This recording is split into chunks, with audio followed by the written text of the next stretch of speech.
Selamat malam pemirsa. Undang-Undang Dasar 1945 mengamanatkan bahwa hak kesehatan merupakan hak asasi manusia dan hak bagi masyarakat Indonesia untuk mendapatkan fasilitas kesehatan, tidak memandang status sosial dan juga ekonomi. Tapi kita tahu bahwa Indonesia punya PR permasalahan bidang kesehatan, mulai dari fasilitas kesehatan, tenaga kesehatan, bahkan juga farmasi. Untuk itulah di Indonesia Business Forum kali ini kita akan melihat janji-janji capres-cawapres di bidang kesehatan mana yang paling realistis. Saya sudah bersama dengan sejumlah narasumber saya, mulai di sebelah kanan saya ini dari tim masing-masing capres dan cawapres. Saya akan sapa terlebih dahulu di sini Bapak Fasli Jalan merupakan anggota Dewan Pakar Timnas Anies Muhaimin. Selamat malam, assalamualaikum. Saya juga sudah melihat di sini Bapak Beni Oktavianus yang merupakan Dewan Pakar TKN Prabowo Gibran. Selamat malam, assalamualaikum. Dan tentunya di sini sudah hadir juga Bapak Setia Heragandi yang merupakan Ketua Tim Program Unggulan TPN Ganjar Mahfud. Selamat malam, assalamualaikum. Saya pemirsa tidak hanya menghadirkan 3 narasumber dari masing-masing capres-cawapres, tapi juga ada panelis di malam hari ini. Siapakah dia? Wah, sudah hadir bersama dengan saya di sini Bapak Handoyo S. Mulyadi merupakan Ketua Komite Tetap Farmasi dan Alkes Kadin Indonesia. Dan juga sudah ada Bapak Randi Teguh, Wakil Ketua Komite Tetap Farmasi dan Alkes Kadin Indonesia. Selamat malam, assalamualaikum. Tanpa perlu berlama-lama lagi, kita ingin mendengarkan apa kiranya program-program unggulan, janji-janji dari capres-cawapres. Saya mulai dari nomor urut 1 terlebih dahulu. Pak, apa yang ditawarkan oleh Amin? Amin menawarkan bahwa sumber daya manusia yang akan... Mic-nya Bapak, izin Bapak, sebelah. Siap, ya, silakan Bapak. Maaf. Jadi Amin menawarkan sumber daya manusia masa depan kita untuk merebut bonus demografi dan juga mencapai Indonesia emas harus sehat, cerdas, produktif, berakhlak, berkarakter, dan berbudaya. Untuk itu di bidang kesehatan kita harus melihat dari life cycle, mulai dari remaja, calon pengantin, pengantin memutuskan keluarganya mau punya anak, sampai kepada lansia. Dan karena itu juga kita melihat keadilan yang paling penting. Keadilan itu siapa? Keadilan pertama adalah untuk masyarakat yang harus mendapatkan akses kesehatan yang bermutu dimanapun mereka berada, apapun status sosial ekonomi mereka, bagaimana keadaan fisik mereka, itu harus diberikan yang sama. Afirmasi harus tegas di sini. Yang kedua, untuk itu perlu dijamin jaminan sosial untuk kesehatan ini. JKN ini harus menyangkut semua bangsa kita. Tidak boleh ada yang tertinggal. Dan karena dengan JKN ini mudah-mudahan mutunya kita perbaiki. Jangan terlalu lama antri, jangan terlalu banyak rasio pasien dengan dokternya. Kemudian adil untuk pengelola sarana kesehatan, adil untuk tenaga kesehatan yang juga akan menyerahkan karir dan kehidupannya untuk membantu pasien agar bisa lebih sembuh, tentu adil juga bagi negara sehingga semua rakyat terpenuhi.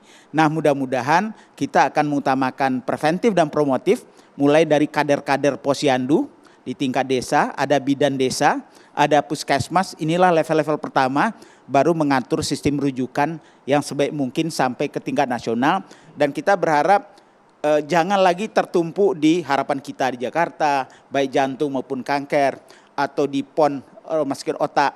Tapi provinsi-provinsi atau klaster provinsi harus memiliki rumah sakit unggulan sehingga orang tidak perlu berdesak-desak ke Jakarta, tapi bisa mendapatkan pelayanan tidak terlalu jauh dari di mana mereka berada. Sebagai warga negara bangsa Indonesia yang menuntut keadilan bagi semua, walaupun berbeda lokasi, berbeda latar belakang sosial ekonomi, berbeda pendidikan, tetapi dalam hak kesehatan dijamin oleh Undang-Undang Dasar, mereka harus mendapatkan hak yang sama. Terima kasih.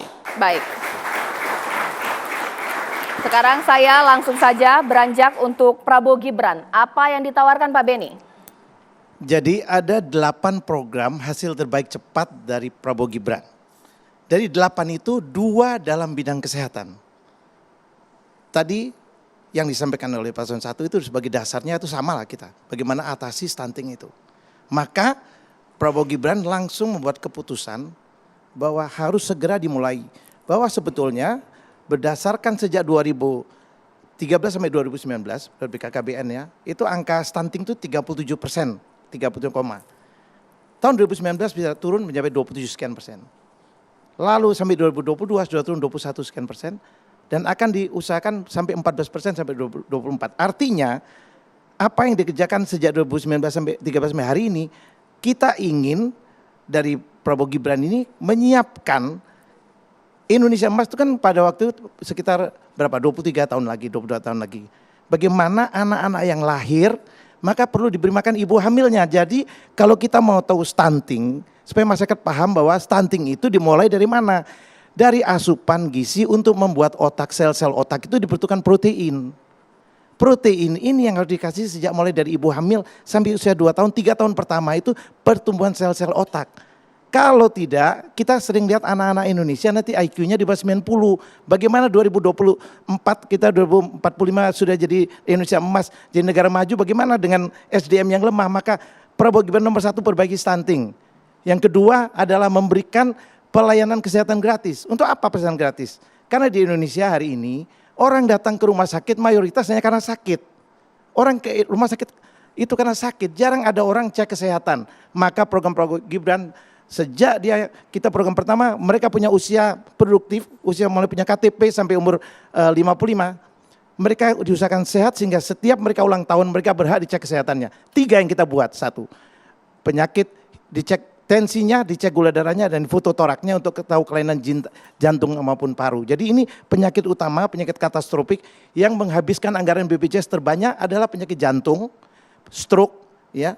Itu semua dan diabetes dan cuci darah itu hanya gara-gara orang hipertensi dan DM, dia nggak tahu bahwa itu berbahaya buat dirinya. Maka program cek kesehatan gratis dan menyiapkan rumah sakit yang tadi disampaikan itu, biar nggak usah semua ibu kota provinsi harus mampu, nggak usah lagi dari provinsi rujuk ke Jakarta. Ini kan nggak benar. Masa dari Bengkulu ke sini, dari Jambi ke sini, ini nggak benar. Kita harus memperbaiki yang di daerah-daerah. Kira-kira itu.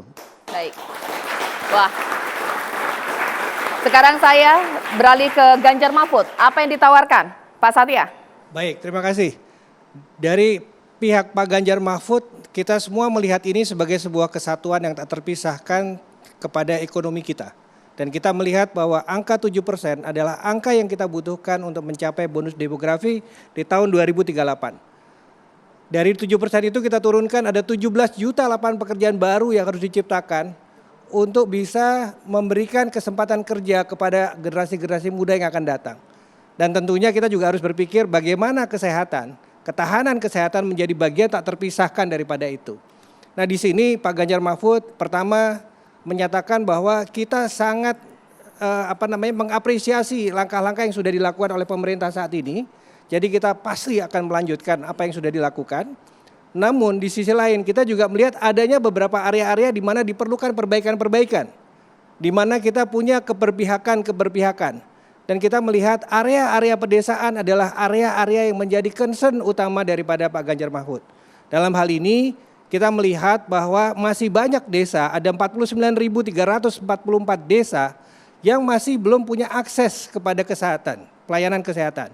Jadi kita membuat program, salah satu program unggulan kita adalah semua desa harus memiliki 3 hal. 1, harus punya fasilitas kesehatan di desa itu. 2, harus ada nakes yang memang siap untuk melayani masyarakat di desa itu. Artinya kita harus menyiapkan begitu banyak SDM yang sekarang ini kita tertinggal jauh. Ketiga yang tidak kalah penting juga harus ada support untuk disabilitas di dalam desa itu. Ini merupakan rangkaian kompleksitas yang memang harus disiapkan yang sekarang ini beberapa belum ada. Oleh karena itu selain program-program ini juga ada keberpihakan terhadap perempuan maju, ada keberpihakan terhadap disabilitas, dan kita juga memikirkan infrastruktur pendukung seperti misalnya bagaimana air bersih, sanitasi, dan lain sebagainya bisa meningkatkan ketahanan kesehatan kita semua. Terima kasih. Ya. Baik, terima kasih.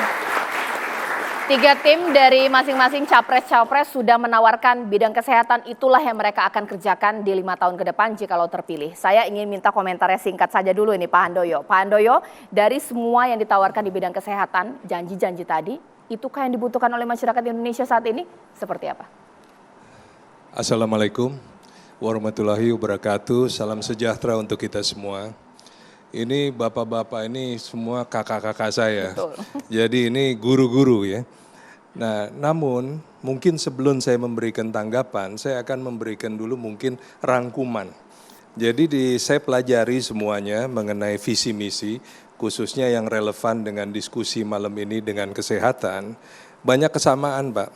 Tadi Bapak mengatakan bahwa perbaikan, kalau yang paslon 1 itu adalah bagaimana memperbaiki sistem rujukan. Nah, lalu kalau misalnya paslon 3 lebih memperbaiki sistem service lead time, jadi menunggunya dan sebagainya. Jadi intinya adalah seputar permasalahan BPJS. Dan kedua adalah masalah mau membangun rumah sakit di mana-mana. Kalau paslon 1 spesifik, yaitu rumah sakit tipe A di provinsi. Paslon 2 di kabupaten. Lalu paslon 3 di desa-desa. Nah, itu adalah masalah relatif saja. Nah, tetapi semua ini dan satu lagi tadi adalah kalau di visi misi disebutnya TENKES. TENKES itu bahasa Indonesia daripada stunting. Ya, tadi mungkin level daripada stunting 2023 adalah 21,6%. Paslon 1 ingin menurunkan ke 9%. Paslon 2 ingin menurunkan kepada 1 level. Paslon 3 11 hingga 12%. Semuanya baik. Namun mungkin saya masuk daripada bidang usaha saya, yaitu farmasi dan alat kesehatan. Semua prasarana kesehatan ini kan butuh obat, Pak. Ya. Nah, ini yang mungkin nanti di segmen berikutnya akan menjadi pertanyaan saya. Karena kita ingat pada saat COVID, isu yang berkembang di masyarakat adalah ketersediaan obat. Ya, semua orang mungkin rumah sakit juga ada kendala, masalah bornya tinggi dan sebagainya. Tetapi ketersediaan obat juga harus menjadi perhatian. Mungkin Caca sekian dari saya. Mungkin Pak Randy. Baik, Bapak ditahan dulu Pak, karena saya nanti akan berikan waktu Pak Randi untuk memberikan pertanyaan. Saya rangkum bahwa semua sudah cukup banyak ya Pak, tapi boleh Pak Randi, kalau tadi dari Pak Handoyo bahwa obat ini belum disinggung, kalau dari Bapak seperti apa? Ya, terima kasih Mbak Caca. Selamat kepada para TPN Paslon. Saya pikir pembukaan dari ketua komite saya sudah sangat tepat dan beliau rasanya memberikan saya kesempatan. Karena saya dari industri alat kesehatan. Sehingga kalau saya lihat dari ketiga ini, begini, saya sedikit undur. Di Kadin kami melihat kalau di industri kesehatan hanya ada 3 Pak. Layanan, rumah sakit tadi sudah dibahas, klinik, puskesmas, lalu industri farmasi tadi sudah disebut oleh Pak Handoyo, dan saya tentu harus bertanya dari industri alat kesehatan. Nah, yang tadi kami belum dengar, Bapak Profesor, Bapak Dokter ceritanya mengenai layanan, pasti pahaman di sana, program-program. Paslon 3 bicara mengenai hampir benar, sudah bicara pertumbuhan ekonomi. Nah ini sebenarnya yang ingin kami dengar, sayang tidak dibahas sampai terakhir. Saya tadinya berharap ada disebut mengenai industri alat kesehatan dan industri farmasinya ya Pak Handoyo. Tapi belum, barangkali itu yang nanti barangkali harus digali di segmen selanjutnya. Kira-kira gitu Mbak Caca. Baik. 2 poin yang nanti akan menjadi pertanyaan saya untuk masing-masing tim Capres-Cawapres. Alkes, obat atau juga farmasi. Apa yang akan mereka lakukan untuk 5 tahun ke depan? Apa yang mereka tawarkan sesaat lagi? Di Indonesia Business Forum.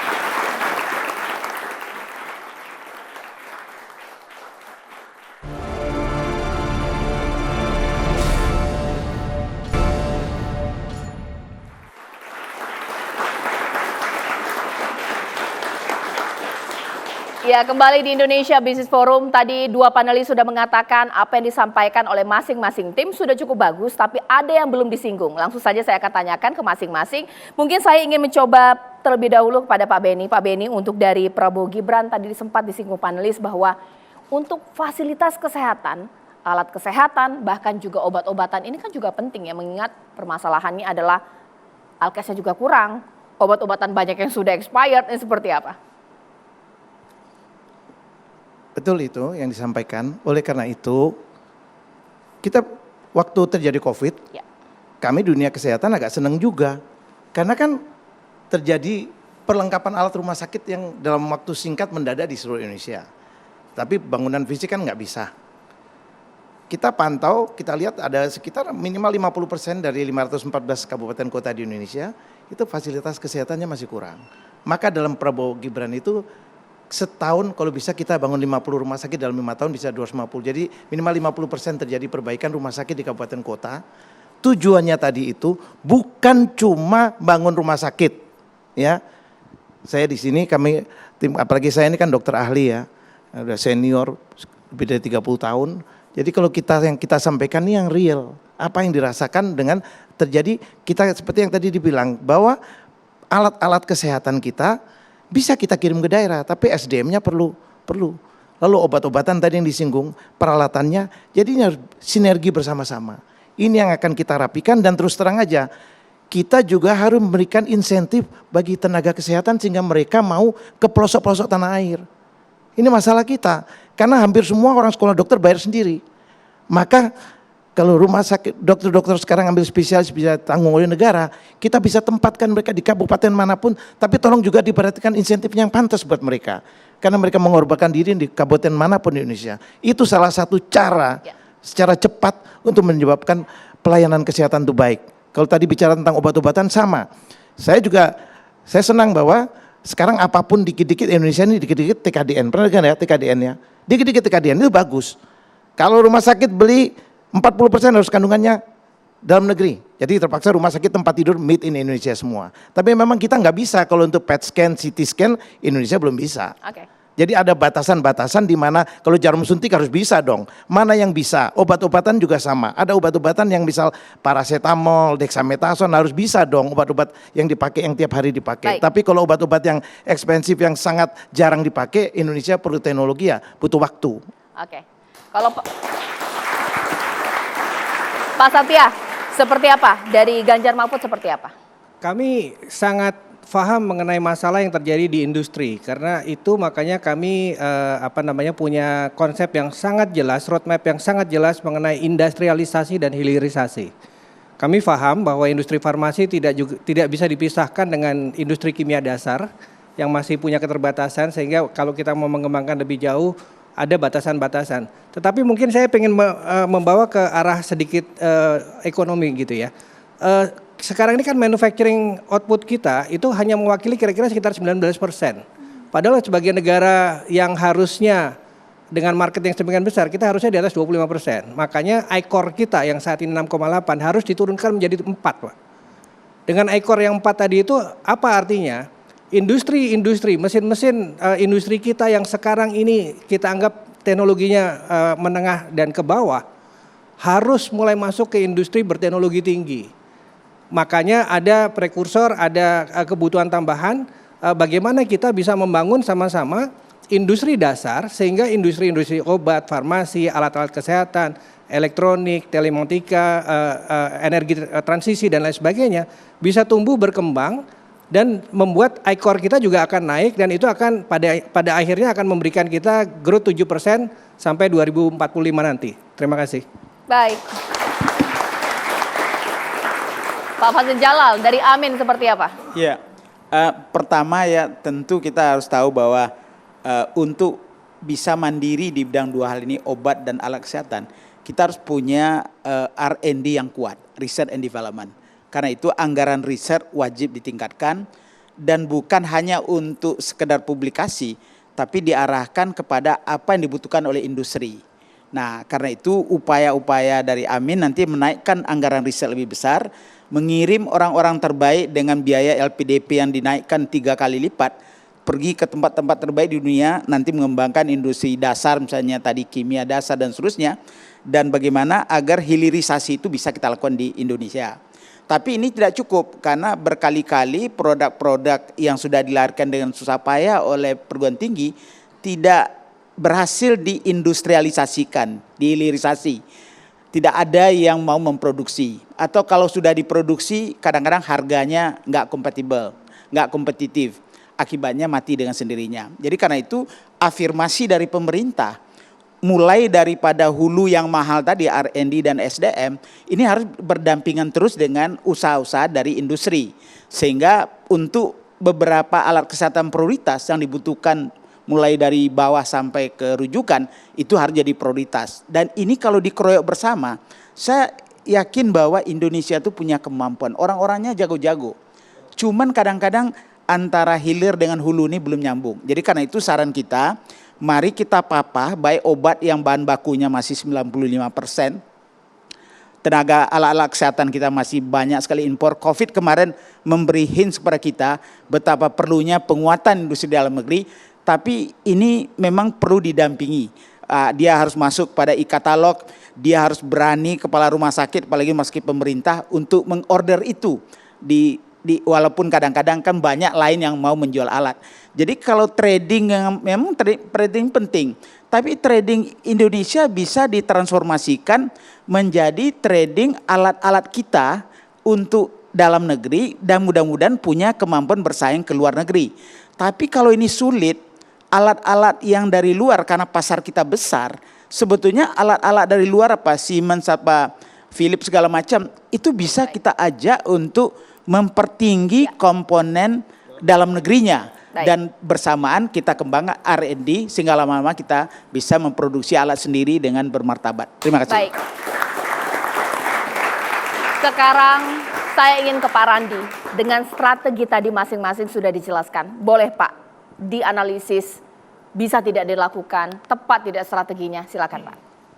Ya, saya pikir 3 TPN ini saling melengkapi. Pertama dibuka dengan penyiapan market di hilir. Tadi Paslon 2 menyatakan akan menyiapkan rumah sakit dan sebagainya, tentu dengan isinya. Paslon 3 menyatakan bahwa itu penting untuk pertumbuhan ekonomi, bicara sedikit mengenai industrinya, dan yang terakhir Prof bicara mengenai R&D.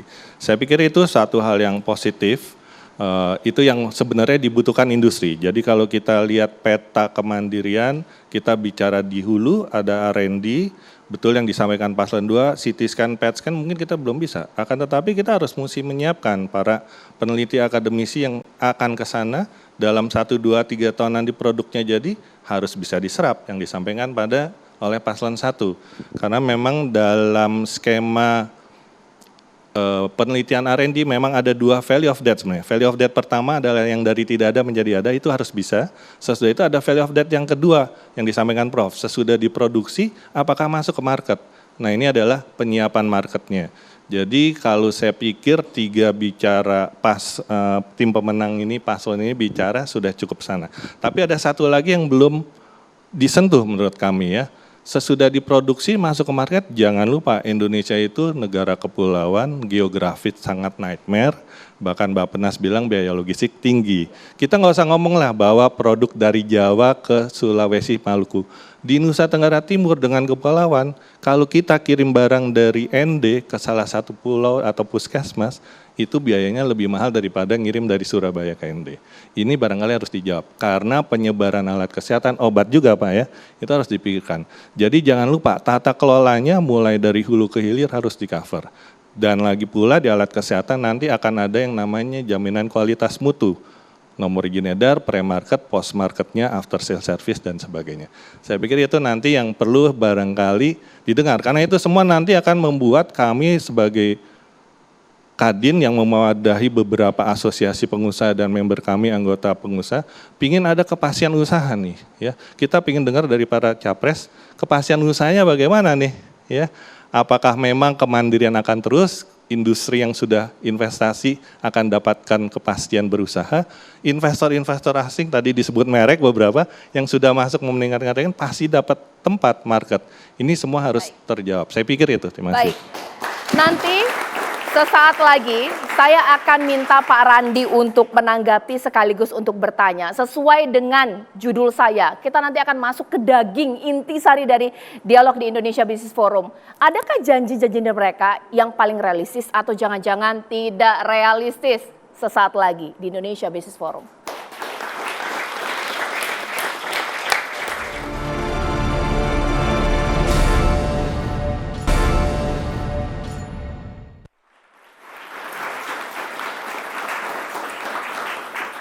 Semakin malam, semakin seru. Langsung saja saya akan minta Pak Handoyo untuk melihat dari visi misi tawaran bidang kesehatan masing-masing capres-cawapres. Apa saja yang mungkin kurang realistis, Pak? Jadi tadi saya bicara mengenai stunting. Kalau di visi misi dari Paslon 1 dikatakan akan diturunkan tingkat stunting dari 21,6 hingga menjadi 11%. Dan diberikan tenggat waktu selesai 2029. Nah, ini saya buka-buka sedikit beberapa data. Di Peru itu untuk menurunkan tingkat stunting itu perlu waktu 17 tahun, Prof. Jadi mohon nanti diberikan klarifikasi. Demikian pula kepada tim ses daripada Paslon 2 ini belum ada targetnya mengenai penurunan stunting. Jadi mohon bisa dielaborasi. Sedangkan untuk Paslon nomor 3 sudah ada target penurunan yang cukup ambisius, Pak. 21,6 menjadi 9%. Tolong di fill in timelinenya bagaimana? Nah, juga tadi selain mengenai stunting, kita bisa punya rumah sakit banyak, tapi ketersediaan obat juga menjadi prioritas. Ketahanan daripada industri farmasi, pilarnya adalah ketersediaan juga produksi bahan baku obat atau saya singkat BBO di dalam negeri.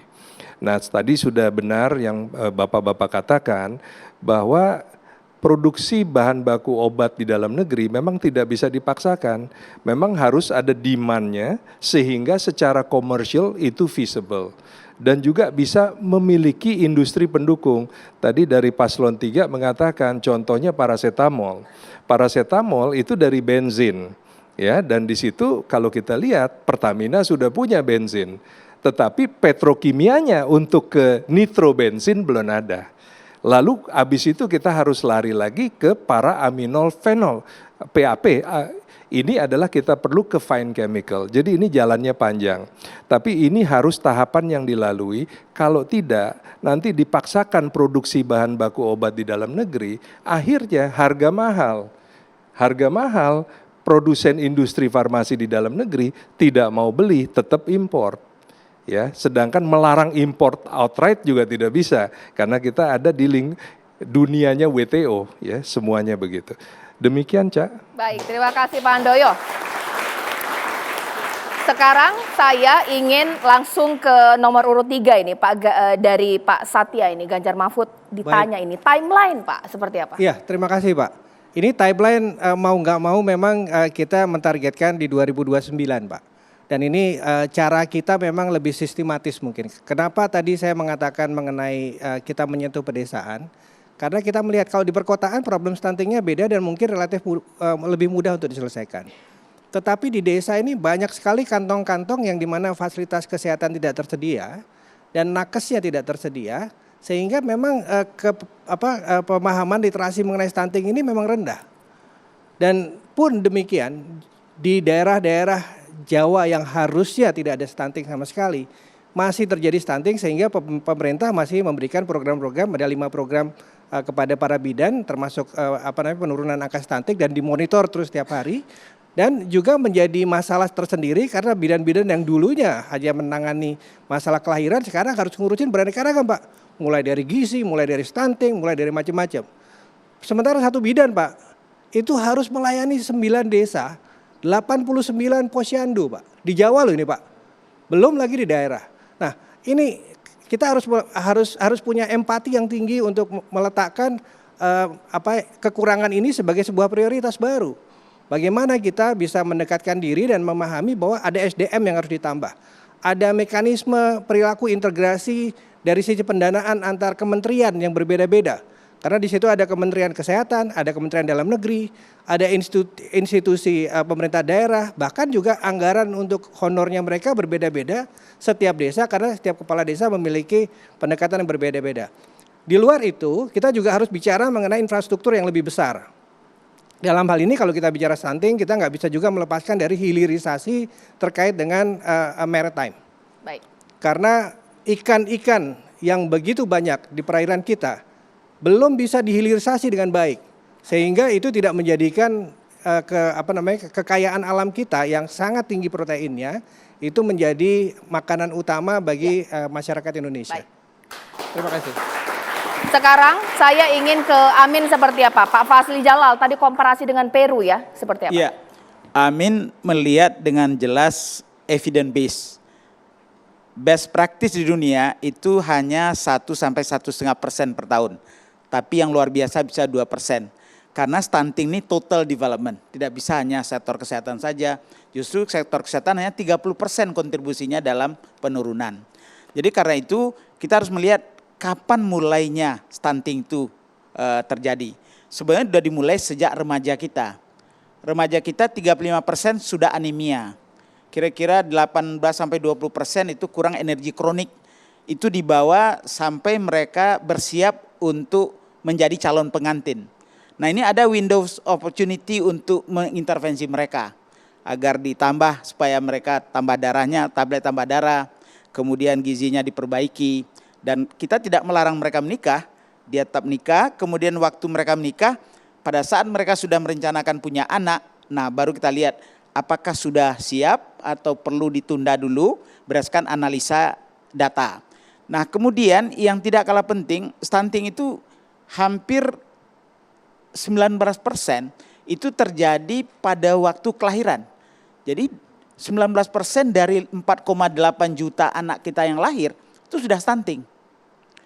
Kenapa? Karena pemeriksaan kehamilan tidak sempurna, pertambahan berat badan tidak ideal dan tidak diintervensi pada saat kehamilan. Karena kalau kita mewaspadai sejak dari remaja, calon pengantin dan kehamilan, kita bisa menurunkan yang 18% itu menjadi separuh, malah bisa menjadi 7%. Nah yang kedua adalah kegagalan kita di MPASI. Jadi karena ASI eksklusif kita lumayan baik tapi masih perlu ditingkatkan. Tapi MPASI ini yaitu dari umur 6 bulan sampai 2 tahun. Kurang beragam, kurang kaya protein hewaninya, dan kurang tepat pengaturan waktunya. Nah kalau ini kita intervensi dengan pendampingan daripada kader kita, kalau di Jakarta oleh Ibu Ferry, Ibu Anis dikembangkan namanya kader Dasawisma. Jadi 20 orang keluarga itu didampingi oleh satu kader. Jadi dia tahu semua data tentang keluarga itu. Termasuk perubahan perilaku yang harus dilakukan walaupun dia mampu atau tidak mampu.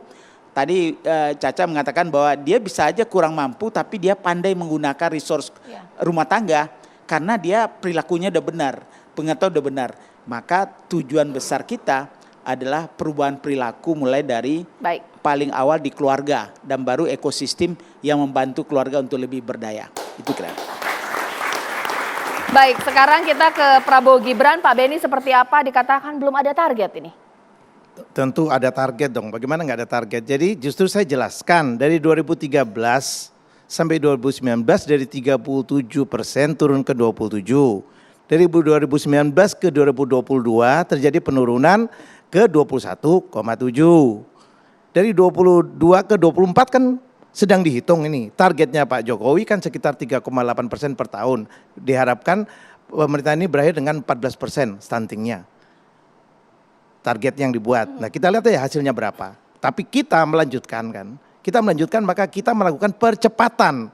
Oleh karena itu kelihatannya apa benar tuh memberi makan mulai dari ibu hamil ya sampai dengan balita SD, SMP, SMA itu target kita di tahun 2029 tuh ada 80 juta orang dikasih makan. Itu apa masuk akal nggak? Itu untuk menyelesaikan program stunting itu 0% di 2029. Itu dengan apa? Dengan target mulai 2025, 2026 ini logika ya kalau dia mulai kita bisa atasin khususnya ya. Mulainya bagaimana? Mulai dengan sekarang ada 4,8 juta tadi Prof bilang wanita hamil. Ya kita kejar dong lewat posyandu, lewat kepala desa, lurah, ada orang hamil yang daerah miskin. Ya pemerintah langsung bisa ambil oper di sejak 2024, nggak usah tunggu dong. Satu, ya yang kedua biar jelas dulu. Lalu kenapa? Kalau tahun 25, 2026 anggarannya makin banyak, maka kita bisa membuat pada waktu mereka kita memasuki 2045, bicaranya kan Indonesia emas. Waktu mereka umur 18 sampai 20 tahun, kita udah nggak temuin stunting di Indonesia. Itu targetnya Prabowo Gibran. Oke. Baik. Sekarang saya ingin ke Pak Randi. Tadi Pak Handoyo kan sudah mengatakan ada beberapa hal yang dirasa belum realistis. Kalau dari Pak Randi seperti apa? Ya, saya masih penasaran ingin ngejar nih, mohon maaf ya Bapak-Bapak. Program stunting baik sekali lah tujuannya ya. Memang Bappenas pun bilang kita dalam menghadapi bonus demografi dan juga mencapai Indonesia emas, kita harus ada dua hal yang diatasi, yaitu pendidikan dan kesehatan. Salah satunya stunting. Tetapi saya penasaran nih, kok belum diungkap. Untuk deteksi stunting tuh pakai apa Pak? Pakai alat kesehatan. Nah alat kesehatannya kok belum dibahas. Jangan-jangan angka yang 2,3, 3,7 tiap tahun itu salah. Karena alat kesehatannya tidak berkualitas atau tidak ada. Penyebarannya tidak sampai di bidan desa, pondok posyandu dan sebagainya. Kami dari industri pingin dapat nih. Karena kami melihat dari visi misi 3 paslon ini Mbak Caca ya. Walaupun Undang-Undang Kesehatan 17/2023 sudah keluar, di mana di situ mengamanahkan kemandirian alat kesehatan, ya, itu turunan dari Undang-Undang Dasar artinya. Tapi dengan jumlah industri alat kesehatan yang sekarang sudah sekitar 800-an, bagaimana program nyata dari 3 calon Papres ini untuk memastikan industri alat kesehatan untuk mendukung program-program yang baik tadi, industrinya tetap bertahan, bertumbuh dan sustainable. Barangkali itu yang masih saya penasaran Mbak Caca. Baik, itu yang nanti akan dijawab industri alat kesehatan pendukung program-program dari masing-masing capres, bahkan untuk stunting, alat pendeteksi stunting, sesaat lagi di Indonesia Business Forum.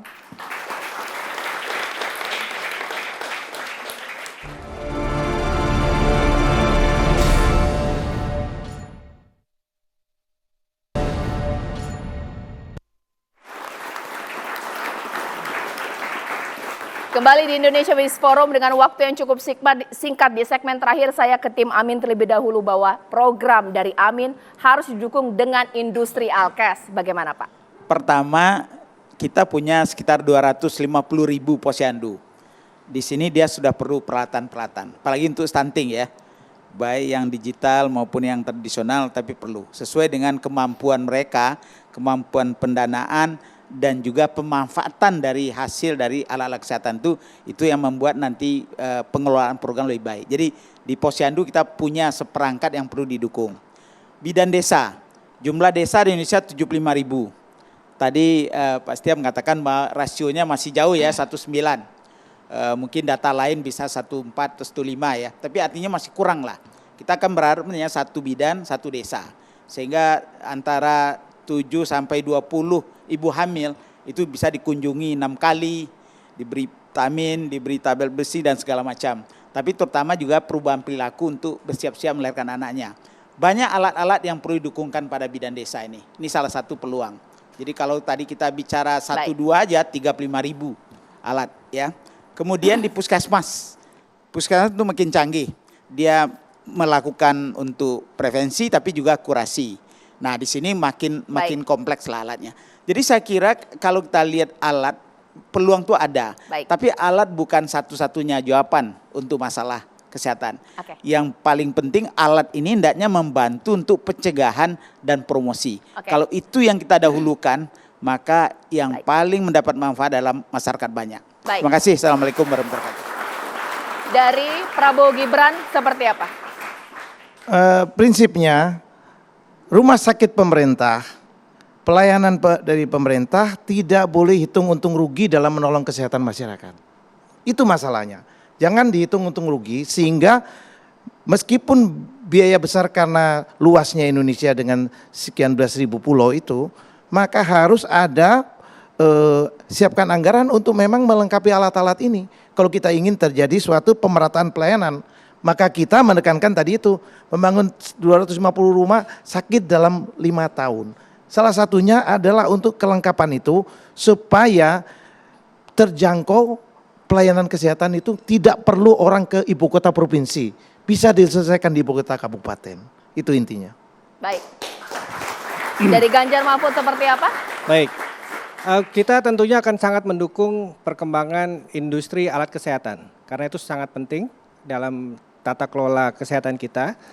Dan kita juga melihat bahwa alat kesehatan ini sebenarnya pemerintah sudah melakukan banyak hal. As we speak today, itu alat untuk pengetesan stunting ini lagi dibagikan nih di banyak puskesmas di Jawa. Tadi saya cek sendiri ke salah satu bidan teladan mengatakan alatnya ada Pak, yang nggak ada apa SDM-nya. Jadi ini SDM memang kita menjadi perhatian supaya tadi rasionya bisa tepat Pak, bisa lebih baik. Kalau nggak kasihan itu teman-teman bidan, teman-teman perawat di sana. Nah kemudian hal yang tidak kalah penting untuk perkembangan industri tadi adalah adanya kepastian hukum Pak. Karena kami bolak-balik berbicara dengan para investor, para calon investor, baik dalam negeri maupun luar negeri, semua mengeluhkan hal yang sama, kepastian hukum. Oleh karena itu, Pak Ganjar dan Mahfud sangat peduli dan sangat siap untuk menegakkan dan melanjutkan kepastian hukum demi ekonomi growth 7%, pembukaan lapangan kerja, dan Indonesia unggul di 2045. Terima kasih. Baik. Sekarang saya minta tanggapannya singkat Pak Handoyo seperti apa? Adakah perlu yang ditambahkan di sini, dipermanis lagi? Saya rasa bapak-bapak ini jawabannya sudah hampir near perfect ya. Oke. Namun hanya saya sebetulnya kalau ada waktu pengen bertanya, semua pengen nyediain rumah sakit, alat kesehatan.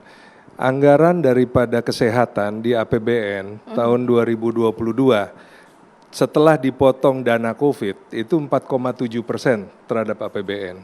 Baik. Tahun ini projected kira-kira 5,8%. Kalau semua mau membangun ini, kira-kira berapa tingkat anggaran yang diperlukan? Mungkin itu ada pertanyaan dan sekaligus penutup dari saya. Dan mungkin yang jangan lupa di dalam visi misi, kembali lagi adalah masalah UMKM, Pak. UMKM itu bukan hanya di sektor non-farmasi dan alat kesehatan. UMKM di sektor farmasi dan alat kesehatan itu jumlahnya puluhan ribu, Pak. Ya. Apotek, klinik, ya kan, dan juga apotek, klinik, toko obat, itu puluhan ribu, Pak. Dan itu kan juga UMKM yang harus dibina. Demikian, Cak. Terima kasih. Pak Randi, singkat saja. Sedikit baik, saya pikir yang paling penting untuk dunia usaha memang kepastian berusaha. Mungkin tadi kepastian hukum. Kami pikir 3 paslon ini sudah punya program pembinaan atau pembentukan kesehatan masyarakat yang sangat baik. Tetapi kaitannya dengan industri yang kami harapkan adalah memang bagaimana nanti program nyata para presiden yang nanti akan terpilih betul-betul konsekuen, konsisten untuk mengawal kemandirian dan industri alat kesehatan dalam negeri. Itu yang barangkali yang harus betul-betul bisa dijawab. Baik. Terima kasih. Terima kasih Pak Randi, terima kasih Pak Handoyo, Pak Satya, Pak Beni, dan juga Pak Fasli Jalal bahwa janji-janji Capres-Cawapres bidang kesehatan sudah kita bedah, realistis atau tidak, Anda yang pasti punya jawabannya. Tepat atau tidak mereka dipilih untuk menjadi presiden dan wakil presiden, Anda yang juga punya jawabannya. Saya Caca Anissa menutup Indonesia Business Forum, selamat malam, sampai jumpa.